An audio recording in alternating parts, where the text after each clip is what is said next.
वैसे राजनीति में नियम यह है कि 1 रुपए का काम करना और 10 रुपए की पब्लिसिटी करना। 1 रुपयाचं काम आणि 10 रुपयाची पब्लिसिटी. गडकरी साहेबांनी मजाक मध्ये बोललं, पण ही खरी गोष्ट आहे आणि ते संपूर्ण भारतीयांना माहिती आहे. संपूर्ण भारतीय याच्यामुळे वैतागलेत ना की प्रत्येक राजकारणी माणूस जे काम झालं पाहिजे त्यांच्याकडे कधी त्यांचं लक्ष नसतं. सामान्य माणसाच्या, एका राष्ट्राच्या, देशाच्या, शहराच्या काही गरजा असतात ते कधी त्यांच्याकडे लक्ष देत नाहीत आणि काही कामं केली तर त्याची पब्लिसिटी एवढ्या मोठ्या लेवलला करतात ना. आणि त्यामुळे जे कामाचा जो पैसा आहे, समजा 100 करोड कुठल्या कामाचा निधी मंजूर होतो, 50% तर हे लोक खाऊनच टाकतात. त्यातले उरलेले काही पैशांचे हे लोक काम करतात आणि त्याच्यापेक्षा जास्त पैशांचं हे लोक पब्लिसिटी करतात.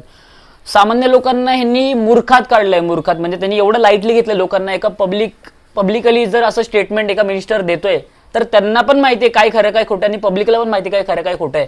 पण त्यांनी पब्लिकला एवढं लाईटली घेते, त्यांना माहिती आहे की पब्लिक माझं काही करूच नाही शकत. आणि ही पूर्ण सिस्टम अशी झाली आहे.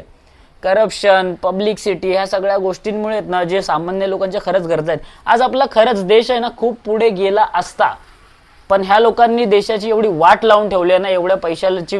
एकतर लोकांचाच पैसा वापरता आणि तुम्ही लोकांच्याच समोर असं स्टेटमेंट देता.